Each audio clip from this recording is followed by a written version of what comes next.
الحمد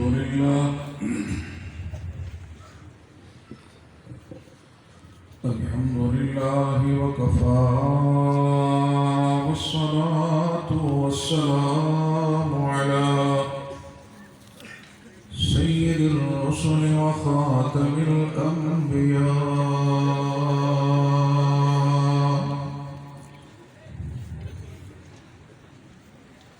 وعلى آله وأصحابه الأتقياء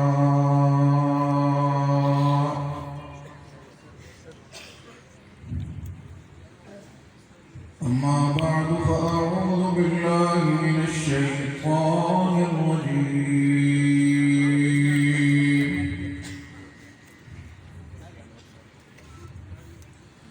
بسم الله الرحمن الرحيم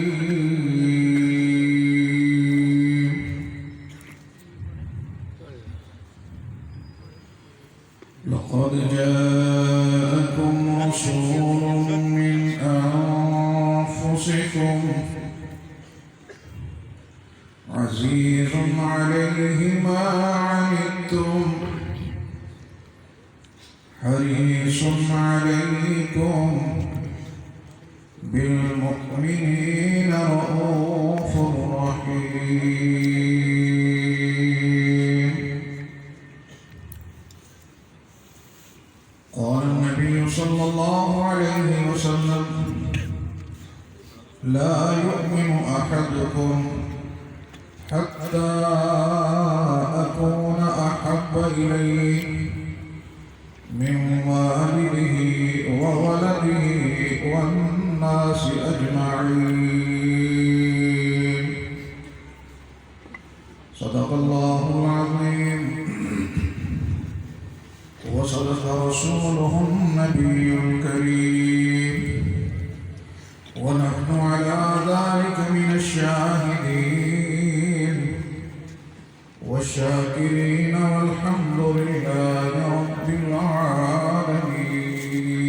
العالمين اللهم صل على سيدنا ومولانا محمد وعلى آل سيدنا ومولانا محمد وأصحابه سيدنا ومولانا محمد وبارك وسلم وصل عليه بات بنتی نہیں جب بنا لیتے ہیں بات بنتی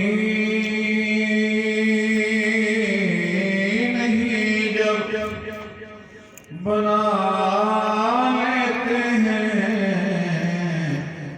تیرا نام لے کر محفل سجا لیتے ہیں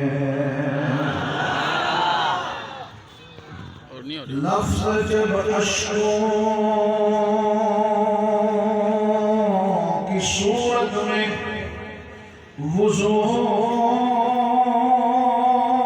کرتے ہیں آقا ہم تیری نعت بنا لیتے ہیں روٹھ جاتا ہے جو اللہ روٹھ جاتا ہے جو اللہ گناہگاروں سے روٹھ جاتا ہے جو اللہ گناہگاروں سے درود پڑھتے ہیں اللہ کو منا لیتے ہیں سارے اللہ کو منانے کے لیے درود پڑھتے ہیں اللہم صلی علی محمد وعلی آل محمد کما صلیت علی ابراہیم وعلی آل ابراہیم انک حمید مجید اللہم بارک علی محمد وعلی آل محمد کما بارکت علی ابراہیم وعلی آل إبراهيم إنك حميد مجيد.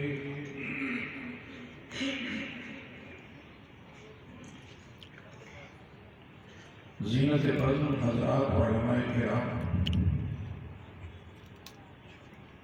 عالمی مجلس تحفظ ختم نبوت کے ذمہ داران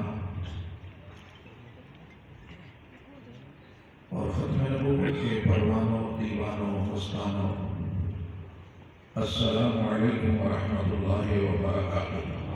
وعلیکم السلام ورحمۃ اللہ وبرکاتہ. ختم نبوت کے حسین عنوان پر آج کی اس بزم کو معنون کیا گیا. اس سے پہلے بھی بہت سارے اہل علم نے اپنے اپنے انداز میں نبی اکرم صلی اللہ علیہ وسلم کی سیرت طیبہ طاہرہ کے پہلوؤں کو آپ کے سامنے بیان کیا. اور میرے باپ پاکستان کے بڑے معروف خطباء، مبلغین، مشائخ تشریف لا رہے ہیں. اللہ وحدہ لا شریک ہم سب کے آنے اور سننے سنانے کو قبول و منظور فرمائے. آمین تو کہتے ہیں. جزاکم اللہ خیر. میں اپنی گفتگو کا آغاز ایک چھوٹے سے واقعے سے کرنا چاہتا ہوں. ہمارے قریب فرانس گئے تو کہنے لگے میں ایک کافی شاپ پہ کافی پی رہا تھا تو میں نے کافی کا کپ لیا کہ کوئی ایسی ٹیبل جس میں کوئی مسلمان ہو اس کے ساتھ بیٹھ کر بڑی گپ شپ بھی ہو جائے، کافی بھی. ایک جگہ پہ ایک بندہ دیکھا، گاڑی رکھی ہوئی تھی تو میں نے سوچا یہ مسلمان ہے. میں نے اسے اجازت دی کہ میں آپ کی میز پہ بیٹھ سکتا ہوں. میں نے کہا بالکل، کیوں نہیں بیٹھے. تو میں نے پوچھا آپ کہاں سے ہیں؟ اس نے کہا کہ میں اسرائیل سے ہوں. آپ مسلمان نہیں ہیں؟ ہاں نہیں، میں یہودی ہوں. فرانس کیسے آنا ہوا؟ کہا کہ میں ایک موضوع پہ تحقیق کر رہا ہوں، میرا تھیسس ہے PhD کا. تو میں نے ایک موضوع ہے اس پہ تحقیق کی ہے اور میرا عنوان ہے میرے تھیسس کا کہ مسلمان کی جذباتیت، انتہا پسندی کے اسباب. مسلمان کی انتہا پسندی کے اسباب، یہ میرا موضوع ہے. میں نے 5 سال اس میں ریسرچ کی، 5 سال اس میں تحقیق کی. میرا تھیسس مکمل ہو گیا. میں نے اسباب تلاش کیے، ظاہر تھیسس ہے تو کہنے لگا خلاصہ یہ بیان کرتا ہوں کہ میں نے یہ دیکھا کہ مسلمان کے ساتھ کتنا بڑا ظلم، جبر، زیادتی کیوں نہ ہو جائے، کسی نہ کسی سٹیج پہ مسلمان اسے برداشت کر لیتا ہے. حتیٰ کہ آپ اس کے ماں باپ کو بھی گالی دے دیں وہ برداشت کر لیتا ہے.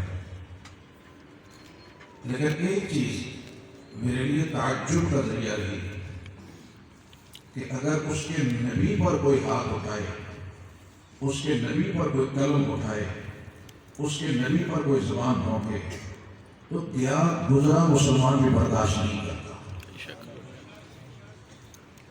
یہ میرے لیے بہت تعجب کی بات ہے کہ کیا گزرا مسلمان بھی اسے قبول نہیں کرتا.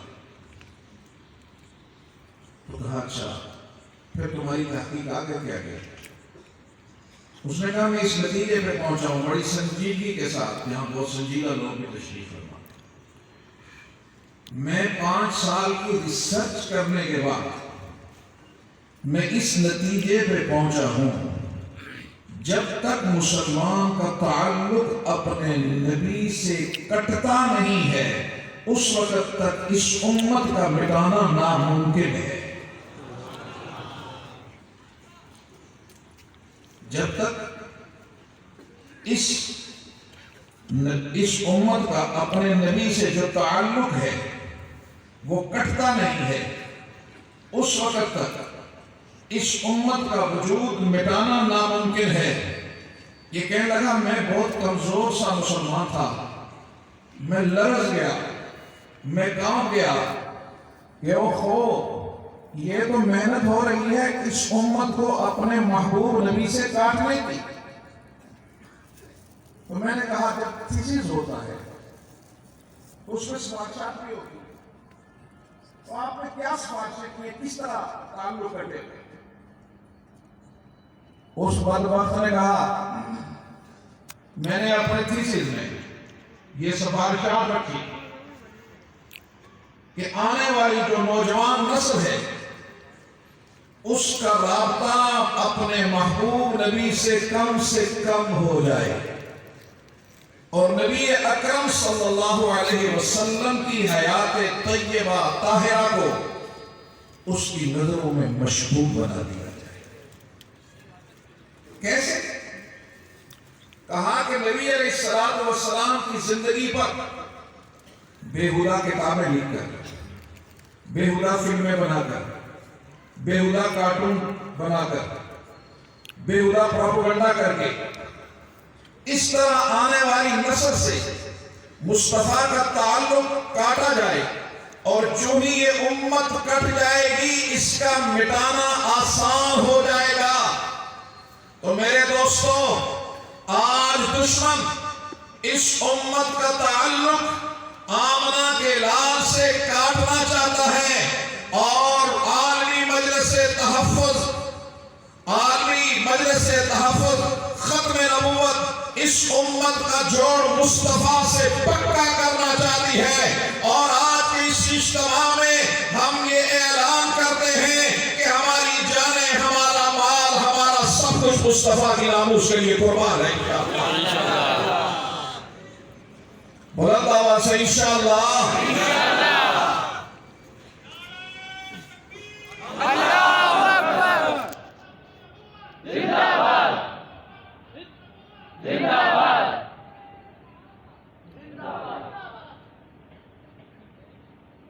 میرے قابل احترام دوستو، اہل علم تشریف فرما ہے، حضرت شیخ الحدیث دامت برکاتہم تشریف فرما ہے۔ میں کوئی بہت گمبھیر اور لمبی بحث میں نہیں پڑھوں گا۔ ختم نبوت کے دو مفہوم بڑی آسان الفاظ میں علماء کو ان کی تائید لے کر اپنے دوستوں تک پہنچانا چاہوں گا۔ ایک ختم نبوت کا مفہوم تو جو اردو میں بھی استعمال ہوتا ہے، میری تقریر ختم ہو گئی، فلاں چیز ختم ہو گئی، تو یہ مفہوم بھی ہے کہ نبوت کا جو سلسلہ جناب آدم سے شروع ہوا آمنہ کے لال پہ ختم ہو گیا۔ یہ ہے قانونی پہلو، یہ ہے قانونی پہلو۔ اس میں میرے محبوب کا امتیاز کھل کر سامنے نہیں آ رہا، کھل کر سامنے نہیں آ رہا۔ اس میں جب دوسرا مفہوم لیتے ہیں کہ نبوت کی تکمیل ہوتی ہوتی ہوتی آمنہ کے لال پہ مکمل ہو گئی، آمنہ کے لال پہ نبوت مکمل ہو گئی۔ خود رحمت دو عالم صلی اللہ علیہ وسلم نے فرمایا کہ ایک محل ہے عمدہ بنا ہوا، اس میں ایک اینٹ کی جگہ خالی تھی، اور میں وہ لبنہ اور وہ اینٹ ہوں جو وہاں پہ رکھ دی گئی، اب وہ عمارت مکمل ہو گئی، اور میرے رب نے اس کی تصدیق کر دی، الیوم اکملت لکم دینکم۔ رسالت مکمل، دین مکمل۔ لہذا اگر کوئی کہے کہ اب کسی نبی کی گنجائش ہے تو وہ کیوں ہے؟ آج قادیانی نے یہ کہا کہ جب تک انسانیت ہے اس وقت تک وحی بھی آنی چاہیے. تو ہم یہ کہتے ہیں کہ جب عمارت مکمل ہو گئی تو اب اس کے بعد گنجائش نہیں رہی، اور پھر اللہ نے میرے نبی کو جو قرآن عطا کیا اس کی حفاظت کی ذمہ داری بھی میرے رب نے اٹھائی. سوال یہ پیدا ہوتا ہے کہ توریت بھی تو میرے اللہ کی کتاب ہے، زبور اور انجیل بھی میرے اللہ کی کتاب ہے، ان کی حفاظت کی ذمہ داری اللہ نے کیوں نہیں اٹھائی؟ قرآن کی ذمہ داری کیوں اٹھائی؟ اس لیے کہ وہ ارتقائی دور تھا. وہ ارتقائی دور تھا. جس طرح انسان ترقی کر رہا تھا اس طرح اس کا شعور بھی ترقی کر رہا تھا، اور یہ آ کر مصطفیٰ پر مکمل ہو گیا. تو جب مصطفیٰ پر نبوت بھی مکمل ہو گئی، ہدایت بھی مکمل ہو گئی.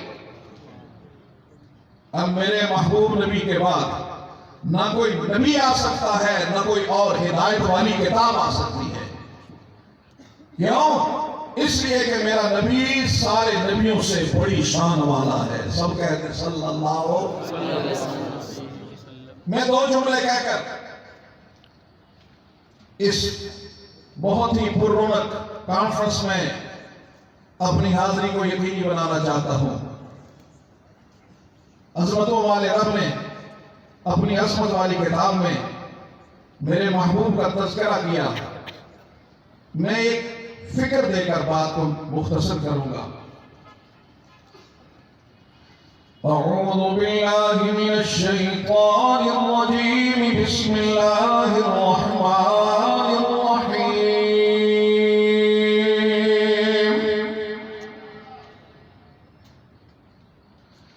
لقد جاءكم رسول من أنفسكم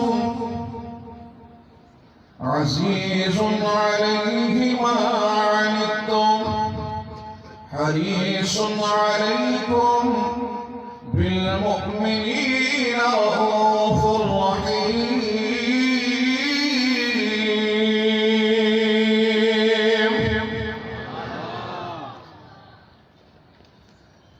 عظمتوں والے رب نے فرمایا تحقیق تمہارے پاس رسول آ گیا من انفسکم، اے انسانوں جو تم میں سے ہے، اس کا خاندان بھی، اس کے ماں باپ بھی، اس کے عزیز و اقارب بھی، اس کا ننیال بھی، اس کا ددیال بھی. من انفسکم، تم میں سے ہے. رب العالمین مشرکین مکہ کو کہہ رہے تھے نبوت کے لیے کوئی فرشتہ ہوتا ہم ایمان لے آتے، فرشتہ کیوں نہیں آیا؟ من انفسکم فرما کر ہم میں سے آپ نے رسول بھیجا. میرا رب بتانا چاہتا ہے اگر میں فرشتے کو نبی بنا کر بھیجتا اسے کیا پتا ہوتا کہ غریب کتنا بے آسرا ہوتا ہے، اسے کیا پتا ہوتا یتیم کتنا بے سہارا ہوتا ہے، اسے کیا پتا بیٹی کی محبت کیا ہوتی ہے، اسے کیا پتا رشتہ تعلق کیا ہوتا ہے، اسے کیا پتا مفلس کیا ہوتا ہے، اسے کیا پتا بے اولاد کیا ہوتا ہے، اسے کیا پتا اولاد کی محبت کیا ہوتی ہے. من انفسکم، ہم نے رسول بھیجا جو تم میں سے ہے. لیکن جب قرآن کہتا ہے تم میں سے ہے، اپنے آپ کو مت دیکھا کر، اپنے آپ کو دیکھ کر مصطفیٰ کے مقام کو مت دیکھا کر. ہے تم میں سے پر تم جیسا نہیں ہے. ہے تم میں سے تم جیسا نہیں ہے. بات سمجھ میں نہیں آئی؟ ہم میں سے ہے، ہم جیسا کیسے نہیں؟ میرے قابل احترام بھائی ذرا دیکھ تو صحیح، ایک پتھر وہ جو سڑکوں کے کنارے پہ لگا ہوا، ایک پتھر وہ جو مسجد کی دیوار کے ساتھ لگا ہوا، ایک پتھر وہ جو بیت اللہ کی دیوار کے ساتھ لگا ہوا. جگہ بدلنے سے پتھر کی حیثیت بدل گئی. اور ایک پتھر وہ جسے حجر اسود کہتے ہیں، سیاہ پتھر ہے، دنیا کے سارے سنگ مرمر، دنیا کے سارے زمرد، دنیا کے سارے قیمتی پتھر ایک پلڑے میں ڈال دیے جائیں، ایک پلڑے میں ڈال دیے جائیں، اور حجر اسود کو ایک پلڑے میں ڈال دیا جائے، حجر اسود والا پلڑا جھک جائے گا، سارے پتھروں والا پلڑا اٹھ جائے گا۔ اور اگر پتھر ایک جیسا نہیں، آگے بڑھ، پانی ایک جیسا نہیں، دنیا میں پانی بہت قیمتی منرل واٹر، بہت اعلیٰ پانی، لیکن ایک وہ پانی جو بیت اللہ کے پہلو سے نکلتا ہے جسے آب زمزم کہتے ہیں، دنیا کے سارے پانی مل جائیں، آب زمزم کی شان کا مقابلہ نہیں کر سکتے۔ اسی طرح دنیا کے سارے جن و انسان، ساری مخلوق مل جائے، آمنہ کی لال کی شان کا مقابلہ نہیں کر سکتے۔ پھر مجھے کہنے دیں، آب زمزم نکلا، آب زمزم نکلا، نبی نے ایڑیاں رگڑی، لیکن نکلا تو زمین سے ہے۔ آب زمزم پینے والا مقدروں والا ہے نا، اس کے مقدروں پہ رش کرتے ہو، اسے آب زمزم پینا نصیب ہوا ہے، زمین سے نکلا ہے، پیغمبر کی ایڑیاں لگی، اس کا پینے والا تو خوش نصیب ہے۔ بتا وہ کتنے نصیبوں والے ہوں گے جنہوں نے پانی پیا تو مصطفیٰ کی انگلیوں سے نکلا ہوا پانی بارہا مرتبہ پیا۔ وہ مصطفیٰ کے یار کتنے قیمتی ہوں گے، قیمتی کیسے بن گئے، ذرا دیکھ تو صحیح میرے دوست۔ ایک کپڑا وہ جو میں نے آپ نے پہنا، لیکن ایک کپڑا وہ جو بیت اللہ کے اوپر غلاف بنا، عرش اعظم سے نہیں آیا، دنیا کی فیکٹریوں میں بننے والا غلاف بیت اللہ کے ساتھ جڑا، صرف ایک سال اتنا قیمتی بن گیا، اس کے ٹکڑے کاٹ کر دیے جانے لگے، لوگ رش کرنے لگے، لوگ اپنے اوپر فخر کرنے لگے، میرے گھر میں بیت اللہ کے غلاف کا ٹکڑا موجود ہے۔ کپڑا بیت اللہ سے ایک سال جڑا، ایک سال جڑا، اتنا قیمتی بن گیا۔ مجھے بتا تو صحیح میرے محبوب کے ساتھ جو 23 سال جڑ کے زندگی گزاری، سفر میں بھی مصطفیٰ کے ساتھ، حضر میں بھی مصطفیٰ کے ساتھ، جہاد میں بھی مصطفیٰ کے ساتھ، جنگوں میں بھی مصطفیٰ کے ساتھ، فاتحوں میں بھی مصطفیٰ کے ساتھ، ان صحابہ کا مقام اور مرتبہ کتنا بلند ہوگا۔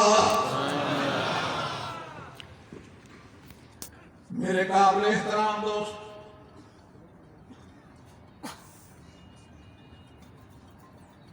لقد جاءكم رسول من أنفسكم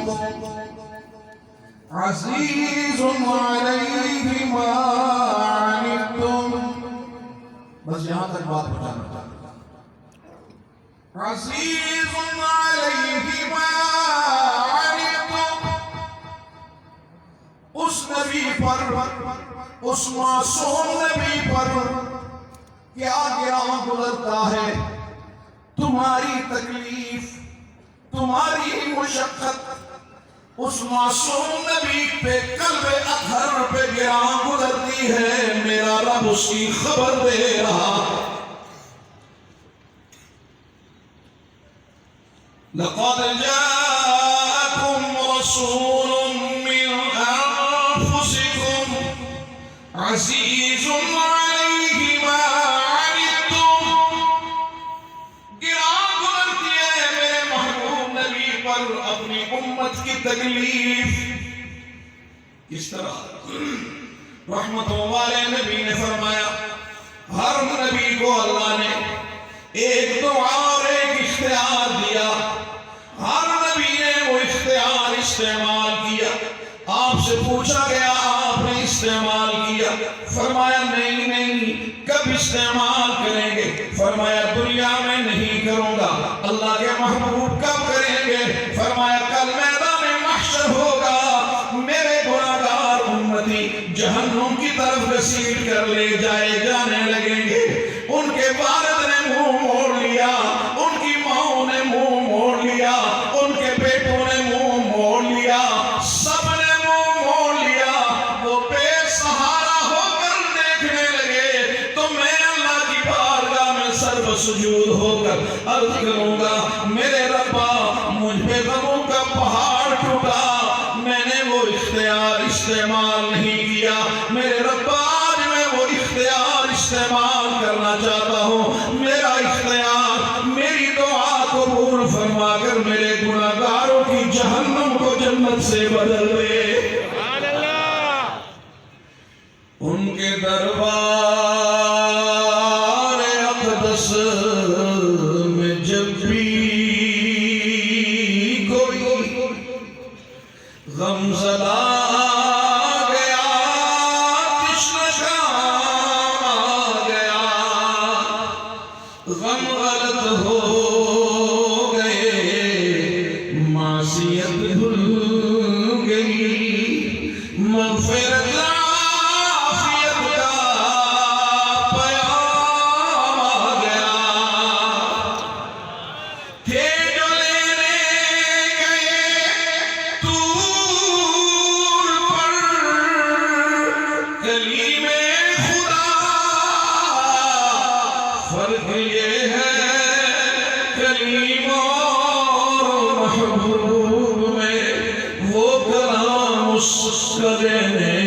گئے دور پر، ان کے گھر خود خدا کا کلام آ گیا۔ میرے قابل احترام دوست، ہائے ہائے بزم کون کی جب سواری گئی آسمان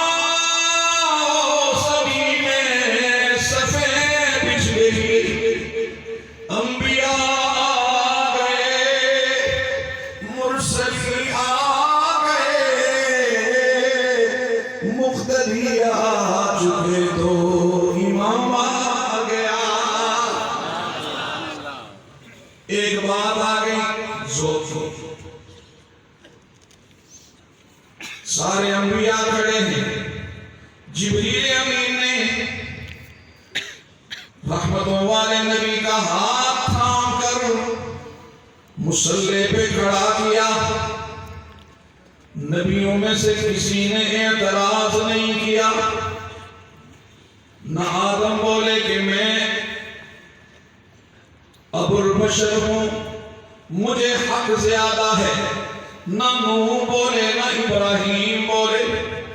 کوئی ضعیف ترین موضوع روایت بھی آپ نے کبھی نہیں سنی ہوگی انبیاء نے احتجاج کیا ہو، بلکہ سارے انبیاء نے نماز پیچھے پڑھ کر ہمارے محبوب نبی کو اپنا امام ثابت کیا، امام الانبیاء بن گئے۔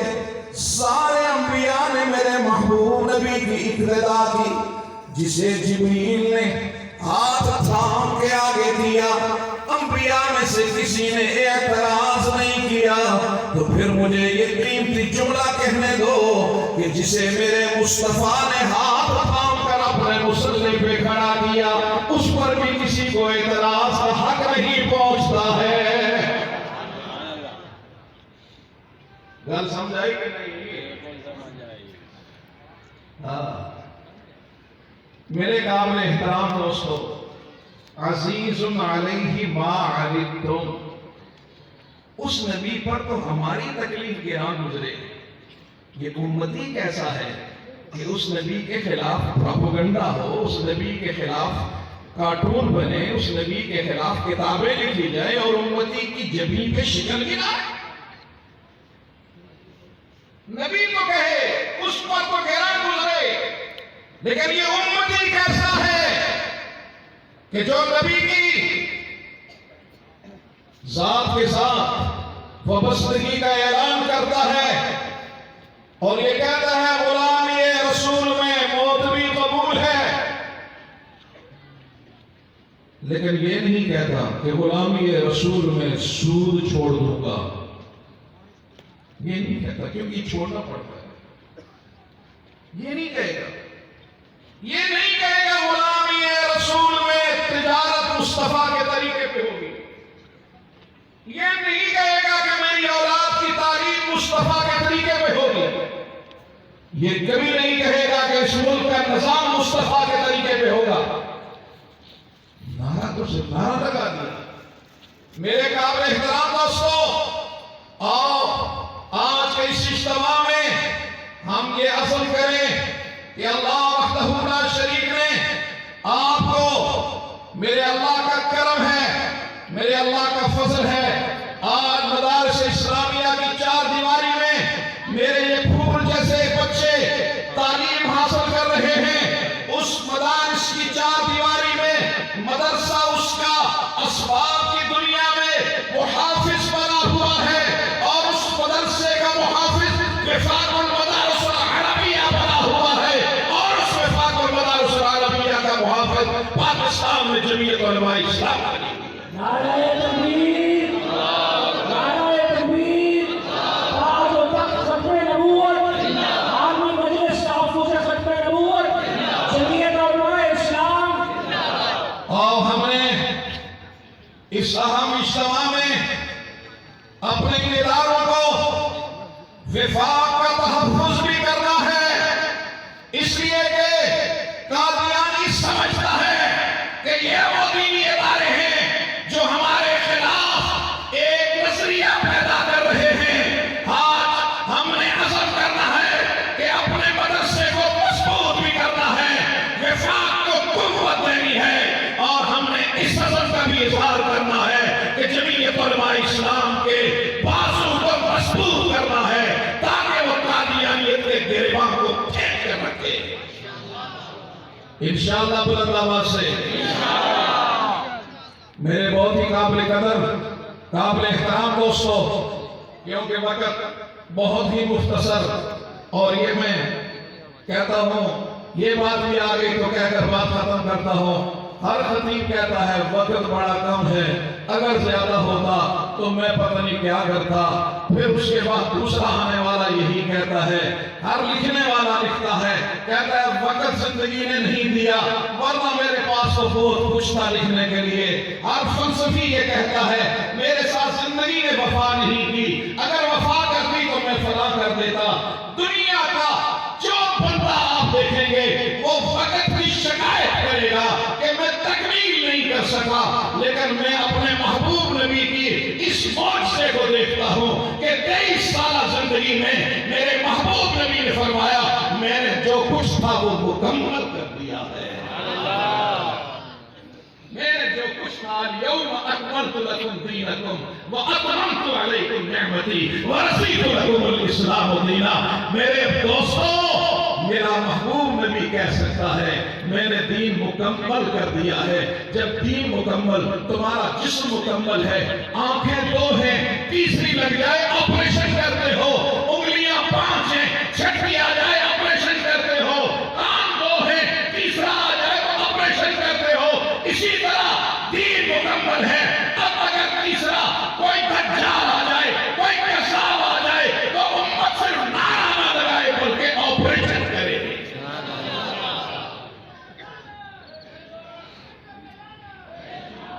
ہاں صرف جلسے پہ نعرہ لگا کر نہیں، عمل کے ساتھ مصطفیٰ کی زندگی کو اپنا کر، مصطفیٰ کے اخلاق کو اپنا کر، مصطفیٰ کے کردار کو اپنا کر، مصطفیٰ کی سیرت و صورت کو اپنا کر اگر ہم کریں گے تو پھر خوشبو ہے دو عالم میں تیری اے گل چیدہ، خوشبو ہے دو عالم میں تیری اے گل چیدہ، کس منہ سے بیاں ہو تیرے اوصاف حمیدہ، تجھ سا کوئی آیا ہے نہ آئے گا جہاں میں، دیتا ہے گواہی یہی عالم کا جریدہ۔ وآخر دعوانا الحمدللہ رب العالمین۔